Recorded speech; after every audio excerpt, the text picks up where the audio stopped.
We're interrupting normal programming to join the BBC News Desk for some breaking news.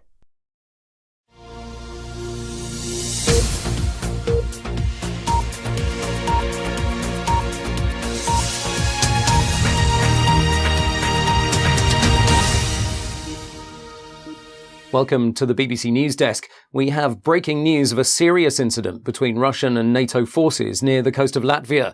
Although the details are uncertain, early reports indicate that a Russian surveillance aircraft was fired upon by naval vessels of NATO forces operating in that region, after apparently straying into Latvian sovereign airspace. It's unclear at this stage whether the Russian aircraft was shot down or not. This incident comes in the wake of a similar event some time ago, in which 2 Russian pilots were killed after being shot down by Turkish surface-to-air missiles near the border with Syria. It's not known what caused this latest incident or at exactly what time the conflict took place, but it is believed that it happened earlier today and that Russian forces have returned fire. The government has convened a meeting of the Emergency Cobra Committee, and senior members of the British military have been seen entering 10 Downing Street. There were chaotic scenes earlier today as Prime Minister Theresa May was rushed back to Downing Street as details of the international crisis began to emerge. She had been due to attend a meeting with senior business leaders in the city today, followed by a cross-party governmental committee meeting on electoral reform, but these plans have been cancelled in light of current developments. A government spokesperson said that no statement will be issued until the situation becomes clearer. Kate Miller reports. News of the outbreak of military action between Russia and NATO has been greeted across the globe with expressions of concern and alarm. There are unconfirmed reports that Russian forces have retaliated by engaging in direct fire against several NATO warships. 2 US cruisers, the USS Princeton and the USS Gettysburg, are reported to be in the region, but it's not known if they were directly involved in the incident. The Ministry of Defence has yet to confirm these reports, stating that the situation is changing rapidly and that they'd be making a formal statement in due course, but acknowledging that something very serious has happened. In Europe, senior military leaders have been meeting at regional NATO headquarters, indicating that a response to what they describe as unwarranted Russian aggression is being planned. A general military alert has been issued across Europe, including the deployment of over 50,000 NATO troops to key points along the central border to Russia, and the activation of over 200,000 reserve troops from France, Germany, Holland and the UK. The first contingent of British troops has already left RAF Brize Norton. All military leave has been cancelled, and the mobilisation of all British forces nationally and internationally has been ordered by the government. And we're just receiving reports that at least 1 NATO warship has sustained serious damage as a result of direct fire from Russian forces. Details are unclear and the number of casualties remains unknown, but it's reported that at least 1 vessel has been sunk with major loss of life and that contact has been lost with a further 2 ships in the area. The US President Donald Trump has condemned the Russian military action, calling on President Putin to pull back from what the US government has described as a reckless and warlike posture which can only lead to greater conflict. World leaders have expressed their condemnation of Russian military action, stating their support for US and NATO forces and their hope that a peaceful, negotiated settlement to the conflict can be achieved. The Pentagon has convened a meeting of the Joint Chiefs of Staff, and a worldwide military alert has been declared for all US forces with immediate effect. We'll be bringing you further information on the US response to the situation as details emerge. The conflict in the Baltic Sea continues to escalate, with reports that a number of Royal Navy vessels have joined the battle. It's believed that HMS Lancaster and HMS Duncan are leading the British response, and that HMS Northumberland is en route to provide additional support. The Royal Navy Trafalgar-class submarine HMS Torbay is believed to be in the region, but it is not clear whether it's involved in the conflict. The Ministry of Defence has declined to comment, stating that the military response to the situation would be proportionate, but that it would not be appropriate to discuss any details thereafter. Several destroyers from the Russian Baltic Fleet have been spotted near the coast of Finland, indicating a potential major escalation in the scale of the conflict and increasing fears that the fighting may get out of hand before a political solution can be negotiated. In response to global condemnation of Russian military action, President Putin has stated that Russia will use whatever means are necessary to defend itself, including the use of its strategic military capabilities. Russian forces are already at a heightened state of combat readiness following significant military exercises over recent months and the deployment of the Russian S-400 advanced surface-to-air missile system along the central border between Russia and Western Europe. Reporting restrictions have been imposed due to the sensitivity of divulging troop movements, but we're hoping for an update from our local reporters in the region and from other news networks in due course.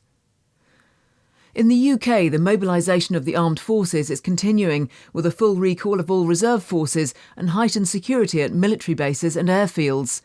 Typhoon fighter jets from 29 Squadron at RAF Coningsby in Lincolnshire and 6 Squadron at RAF Lossiemouth in Scotland have begun patrolling UK airspace, and restrictions on civilian and commercial air traffic have been imposed around military and nuclear power facilities. The Ministry of Defence has ordered the dispersal of key military forces and strategic bomber aircraft to various bases across the country, and the British submarine fleet has left the naval bases at Faslane in Scotland and from Plymouth on the south coast. Traffic restrictions have been reported on certain motorways and access points, causing tailbacks in many areas and bringing traffic to a virtual standstill on parts of the M25. Emergency services and hospitals in the UK have also been placed on high alert. A senior spokesperson for the NHS has stated that it's important the UK is prepared for any eventuality, but that this should not be a cause of undue concern. And just to recap on the main points so far, a serious incident has been reported between Russian and NATO military forces in the Baltic Sea, apparently resulting in direct fire from Russian warships against US and British naval forces, resulting in the loss of at least one naval vessel, and with casualties now exceeding over 200 troops killed and several hundred more either injured or unaccounted for. It's not clear when the first incident took place, but it appears that sometime earlier today, a Russian surveillance aircraft was fired upon by NATO forces after apparently entering Latvian sovereign airspace. It's not known whether the Russian aircraft was shot down, and the Russian government so far has neither confirmed nor denied that this incident took place. A NATO spokesperson has reported significant troop movements in Russia near the borders of Latvia and Estonia, prompting fears that a much larger regional conflict is becoming inevitable. A full-scale military response is underway involving combined NATO forces, although the scale and severity of the conflict remains unclear. We're expecting a statement shortly from the British government following an emergency meeting of the Cabinet in a joint session with senior military leaders. It's clear, however, that the situation is extremely serious and is continuing to escalate.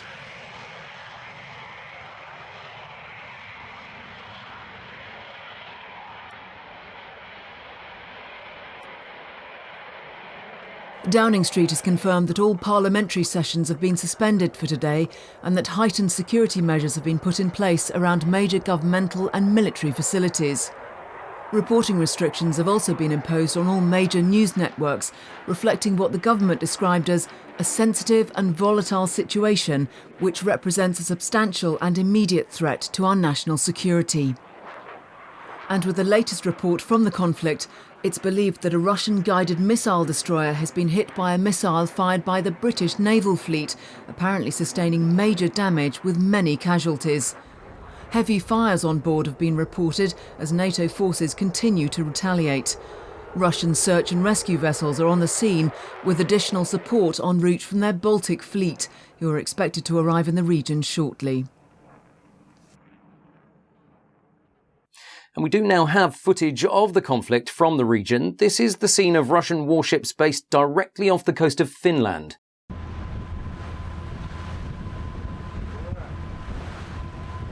These are truly extraordinary scenes. Russian warships firing directly at US and British forces from NATO in what now must surely represent a state of war.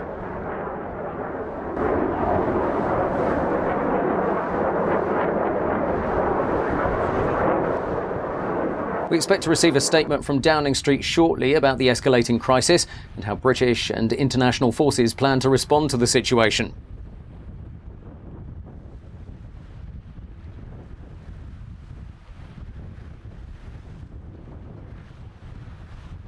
And we've just heard that the government has passed the Emergency Powers Act, bringing the country into a formal state of war preparation and suspending many peacetime activities and functions. Central government in the UK has been suspended, and power has now been passed instead to a system of local officials dispersed across the country. Emergency response and civil defence authorities have been placed on the highest level of alert, and preparations are underway in case the UK itself comes under direct attack. And let's go live to NATO regional headquarters in Brussels, where defence and foreign ministers from various NATO member countries and their allies continue to arrive.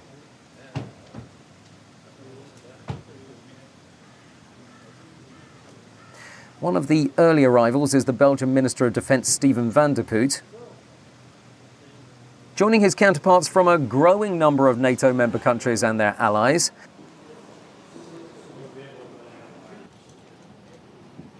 And we see the arrival of representatives of the Danish government. Yes, we believe that this is Michael Zilmer-Johns, the Danish ambassador to NATO. And in the latest update on the conflict, fighter and surveillance quick reaction alert aircraft have left NATO combined air operations centres in Germany and Holland, as well as from NATO Air Force bases in the Baltic countries. There are reports that Russian heavy bombers have attacked the main NATO Air Force base in Lithuania, apparently resulting in heavy damage with many casualties. We understand that this is where combined forces from France, Spain and Portugal are based, mainly Typhoon and Mirage fighter jets.